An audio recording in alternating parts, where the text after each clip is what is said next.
Hello, Radiant Souls. My name is Bertina, and you found your way to Bertina's Spiritual Sanctuary.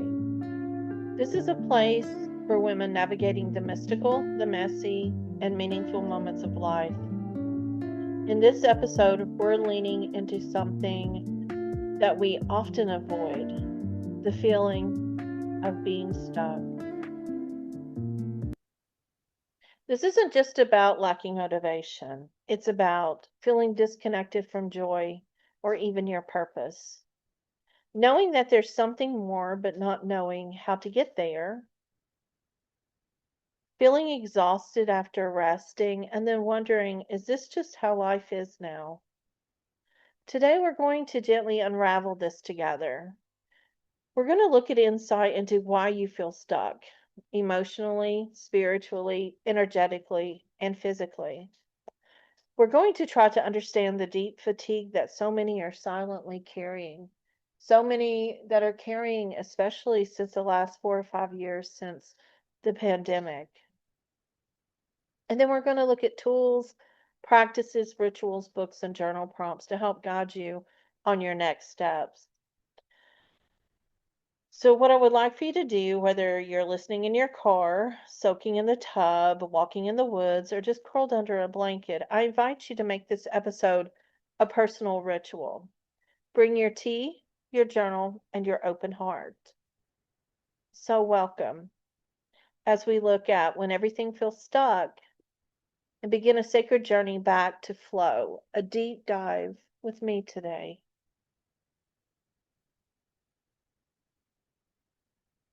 We often say that I feel stuck, and it's important to clarify what that means.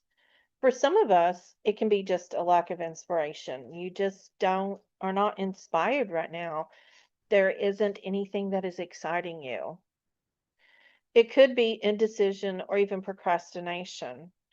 And many people feel guilty about procrastination, but when you don't have inspiration or you're stuck, you don't know where to go. Sometimes your creative blocks are there. Sometimes you feel emotionally numb. And then overall, you don't know what you want anymore. But these are just underlying reasons of what we say when we feel stuck. But what are some of the deeper layers behind this feeling? The first one that I found to be true for so many people is nervous system dysregulation. Your body may be locked in the freeze response. That's a survival mechanism. Freeze response causes chronic stress or unresolved trauma that keeps your nervous system in high alert or sometimes in total shutdown. Do you ever have brain fog, digestive issues? You can't focus, you can't sleep, or you feel checked out or just kind of numb? One of the things that you can do to help release some of this dysregulation is to simply breathe. Breathe in and breathe out for just a few moments. Let's try that right now. Breathe in through your nose and exhale. Breathe in, breathe out. Begin to place your hand on your chest and say, I am safe, I am supported, and it's okay for me to soften. Breathe in, breathe out. I'm safe, I'm supported, and it's okay to soften. You may want to stop this now for just a few moments and just sit. You don't have to force yourself to become inspired. You don't have to make yourself feel. This freeze response has you frozen, it has you stuck. And this isn't something that you can do just right now and it be totally fixed. This is something that maybe each time you start feeling checked out or numb, you just stop. I'm safe, I'm supported, and it's okay for me to soften. Another reason that we feel stuck a lot of times is what I want to call energetic congestion. It's just energetic blocks. And these are usually in the lower chakras because that's where the divine feminine resides. This can manifest as fatigue, anxiety, or spiritual disconnection. In our root chakra, the bottom chakra, the Muladhara, we have fear, scarcity, or disconnection from our body when it's out of sync, when it's congested. The sacral chakra, which the Svastikana, is suppressed emotions. This is where our lack of creativity begins. Right here is part of why we are blocked creatively. And then our solar plexus and manipura is when we feel powerless, procrastination happens. So how can we fix that? So I'm going to show you or guide you through something really quickly, but I want you to take this exercise and use it. You can use it now after I go through it and pause, or just continue to use it throughout your day. I like to do this when I first wake up, and it helps me visualize all of my chakras, but it also helps me visualize all the wonderful things that I'm going to get done through the day. Now, this is not I am going to rush and be alpha and make sure everything's perfect. This is I'm going to enjoy my day. I am going to be unblocked, and I'm going to be creative, not stuck. So let's lie on the ground, take in a deep breath. You may put your hands on your chakras, your root, sacral, or solar plexus. You may even put your hands on your heart just to give yourself some love. So lie on the ground and visualize each of your energy centers, each of your chakras glowing brighter with each breath. So let's breathe in and envision your root chakra becoming a beautiful red. It is spinning clockwise. It just becomes redder and redder, brighter and brighter.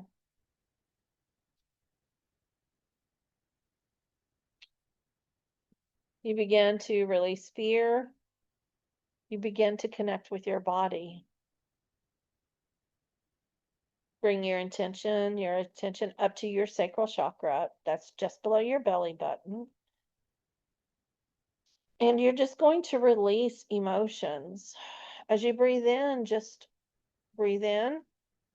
And as you exhale, say, I release emotions. I'm a creative being. And just envision the beautiful orange chakra going clockwise.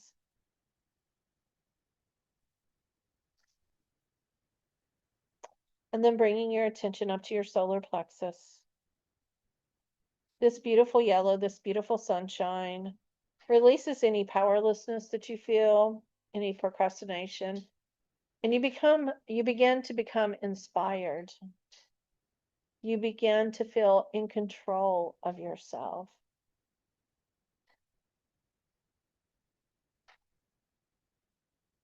Continue noticing the root, the sacral, and the solar plexus spinning wonderfully now and throughout your day.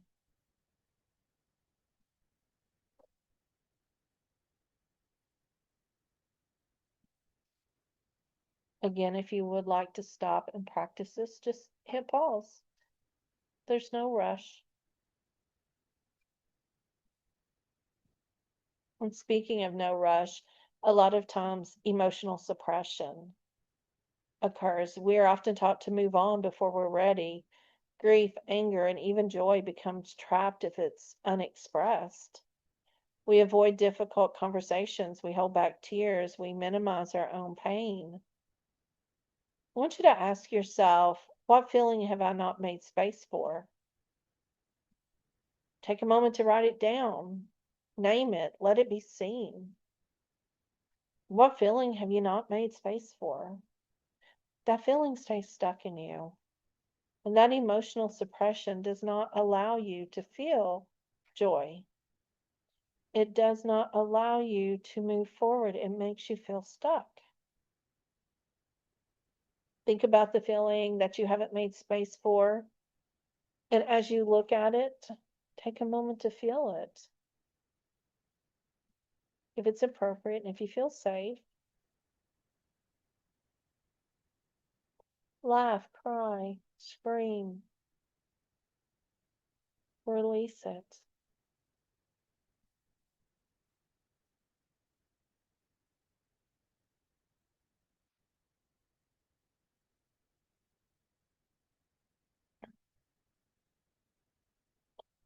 Now, sometimes we do what's called spiritual cocooning. In nature, a caterpillar must dissolve before it becomes a butterfly. The same applies to your spiritual growth. You may be in a death rebirth portal, which is a sacred pause before transformation. Some of these signs of this death rebirth portal is feeling detached from past passions, not really having the passion about things that you did before. You begin to doubt or have uncertainty about your direction or even who you are. And you may have a deep desire to retreat or to isolate. Now, this is the thing is that this is time as a spiritual initiation. You're not stuck when you're experiencing spiritual cocooning. You're becoming who you are. This death rebirth portal is a sacred pause before your transformation. So honor it as such and realize that you are becoming. If you're really into astrology and collective influences, look at the lunar cycles, Mercury retrogrades, eclipses, and major transits. A lot of times these cause emotional volatile experiences. This can cause disruptions in your plans or technology, or it can have you revisiting unresolved life issues. One of the things that I recommend for someone who really is connected with the lunar cycles is to track the moon and your moods. Align your rituals and rest with your lunar calendar. Those are available online. You can buy them on Amazon. You can just look up websites and they're just ready for you. Another thing to do is to look at our societal programming. We live in a world that worships productivity, and it shames when you rest. This is so much how I have been my whole entire life until the last few years. I've internalized the belief that I'm not valuable. I'm only valuable when I'm achieving, when I'm working, when I'm getting things done. And I resisted like slowing down in the wintertime. I resisted when my body was tired to rest until I got to the point of exhaustion and would pass out. Now, just remember, just one of the things that I try to remember is to look at it as stillness is sacred. Not doing is the divine assignment. It is part of what we are supposed to do so we can listen to the divine, so that we can rest, we can relax, we can honor our body and honor all around us. Why are we so tired? We are so tired. Fatigue's one of the most common complaints today, and it's not just physical. I know I have to watch myself because every day I'm just like, I'm so tired. Someone asks how I'm doing. I'm so tired. And I feel like I am exhausted. Sometimes spiritual awakenings will cause spiritual exhaustion, consciously or unconsciously. This happens a lot of times when you're releasing limiting beliefs. You're realigning your truth, connecting with higher frequencies, and it's not glamorous, it is exhausting. Some of the symptoms are emotional up and downs, having vivid dreams, loss of interest in superficial things, and heightened sensitivity to sound, people, and energy. I used to love music. I used to love clubs. I used to love being around people. Now I'm extremely sensitive to all kinds of sounds. I love being in quiet places. I don't really have an interest in superficial things. And so what I have to do is Just rest. Stop. Just allow myself to take a nap. Begin to control my dreams. And then find something that I enjoy. I enjoy doing this. Many people say that it's work, but to me, it is my calling. It is what I am looking forward to doing. This is what I look forward to do all the time.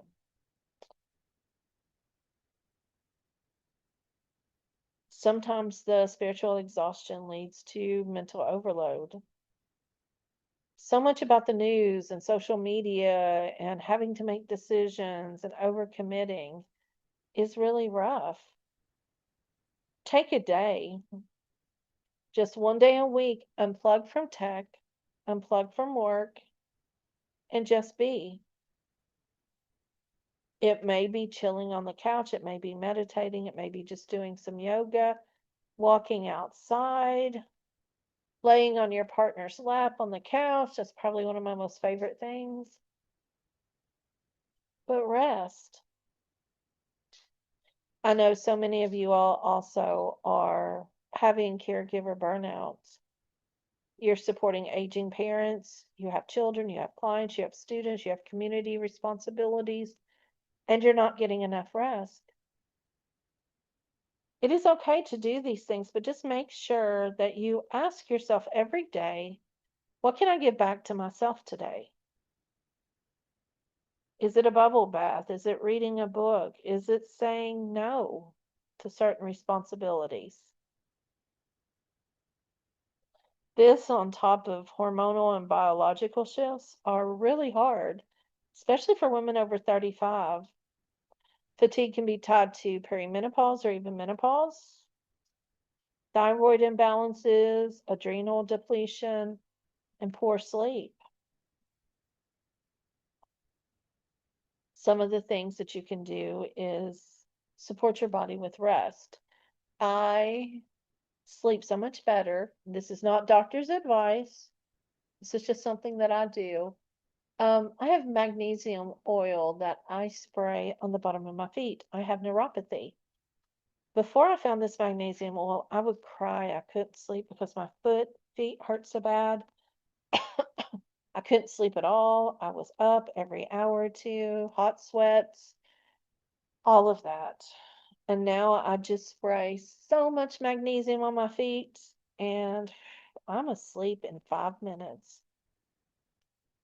Find things that work for you. Work out in the evening and sleep. Some people that makes them more hyper, some people that helps them rest. Think about herbal teas or even some herbal supplements. But we're all feeling the weight of global unrest, climate anxiety, economic instability, and even a spiritual disconnection. This collective grief adds to our personal fatigue. I had one friend tell me, go out and hug a tree. The tree can hold what your nervous system cannot. I love doing my somatic yoga. Yoga was what I did over COVID that made me so happy. I started yoga teacher training in 2019, finished it up that summer, and when COVID hit, I started teaching yoga online on Zoom. Then I got a regular 9 to 5 job. I was really tired and gave it up. And I'm back to doing it again. And I have to say, I feel the best that I have felt in years. So think about this. You don't have to overhaul your life overnight. Just small acts of sacred self-return lead to powerful change. Practice some somatic body-based practices. Shake it out. Shake your body for like 3 minutes while breathing deeply. This is how animals discharge trauma. If you notice any type of animal has been attacked, you can watch a domestic cat or dog, or you can even watch like the videos of animals in the wild. After they've gotten through a fight, they will shake. And this trauma is released. We are taught in our society, suck it up, hold still, don't show it. And if we actually would shake or do some somatic movements, this would help release trauma. One of the things I teach on Tuesday evenings on Zoom is somatic yoga, and it really does help. It is a type of yoga where you can sit on the floor, you can sit in a chair, you can sit on the couch, you can sit on the bed, you can do it, and we do different movements, and it really does help. I absolutely love restorative yoga using bolsters and pillows and just looking at all the different postures that I have. This helps reset my nervous system. Seated hip circles loosens your pelvis. That's your creative center. It helps really activate your root and your sacral chakra. Doing an energy reset, doing Reiki self healing each day. Get up after in the morning, reset yourself. Come home from work, reset yourself. Just place your hands on each of your chakras and breathe slowly. Visualize clearing energy blocks. Comb through your aura, run your hands through your aura, sweeping away any static energy or anything that you don't want connected to you. Do messy journal pages, no grammar, no structural, just feelings. Just da da da da da da da da da da. Just let it all out. Drawing, writing, chanting, singing, just move the energy through your voice. Now, here's a ritual that you can kind of do. It's called the unstick yourself ceremony. So sometimes I know rituals help us really feel like we are committing to something. So create a sacred space, like maybe candle, soft music, your favorite pillow, your favorite blanket. Grab your journal and write down what feels stuck. Fold the paper, anoint it with essential oils, probably lavender, rosemary, or lemon are the best. Burn it in that candle. Be careful. Bury it outside if you wish. And just say, I release stagnation. I release energy and I'm open to flow. Now, if you all are readers, as I am, here's a couple of books that I want to suggest to you.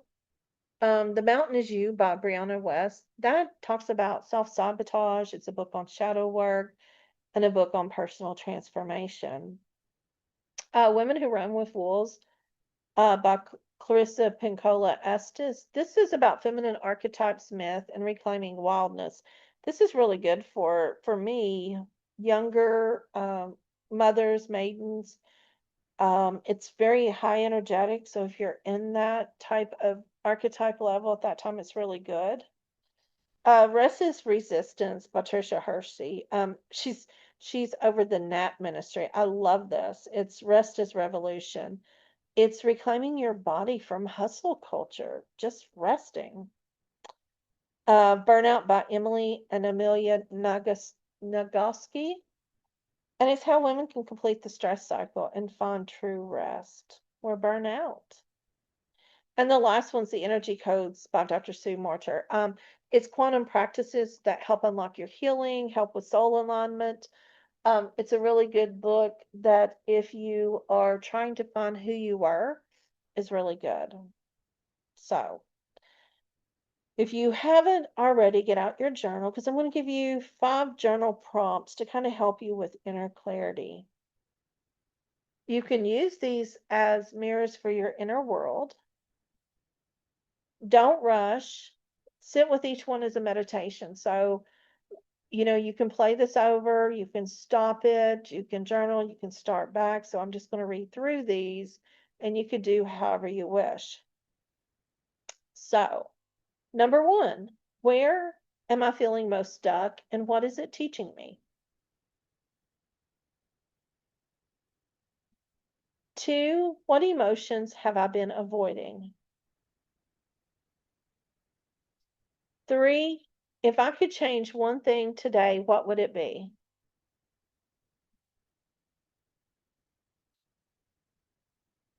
4, what does my soul want me to know right now?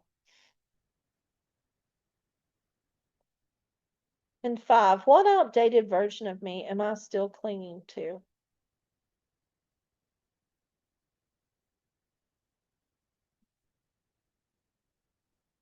Now, as I said, you can stop these throughout each one of them. Think about it. Really look at your inner soul. Maybe use one as a meditation each morning and just try to find what direction you're going in. I'm going to also leave you with a couple of sacred ritual suggestions for today. These are just tiny rituals that I feel like leads to big changes. A 2-minute ritual as you want to inhale and exhale affirmations. Inhale, I trust myself, and exhale, I release resistance. A lot of times we also don't drink a lot of water. Maybe use drinking water as a ritual and whisper blessings into your water before drinking. What kind of things would you want to bless yourself with?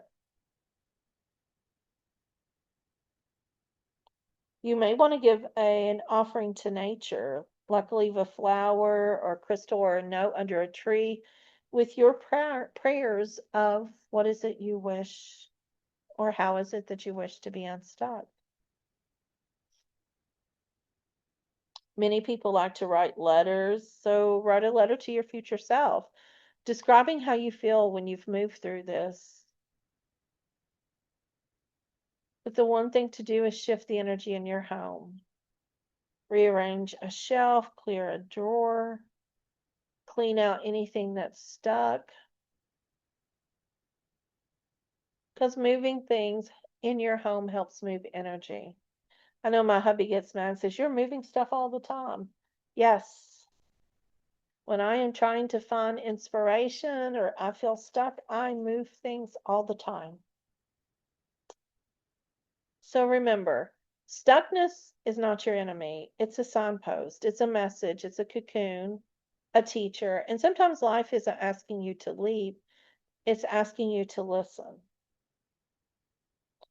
Now, if this message resonated with you, join me at my website. It's Bertina, BERTENA.org. It's a free spiritual community where I post this podcast, I post meditations, blogs, and things like that. You can connect with me for Reiki readings or intuitive coaching at yourcosmicconnections.com. You can attend one of my Zoom classes or events that's listed on either of the sites, bertina.org or yourcosmicconnections.com. And help me out by sharing this episode with someone who feels like they're in the dark. But until next time, may your stillness be sacred. May your soul bloom in divine timing.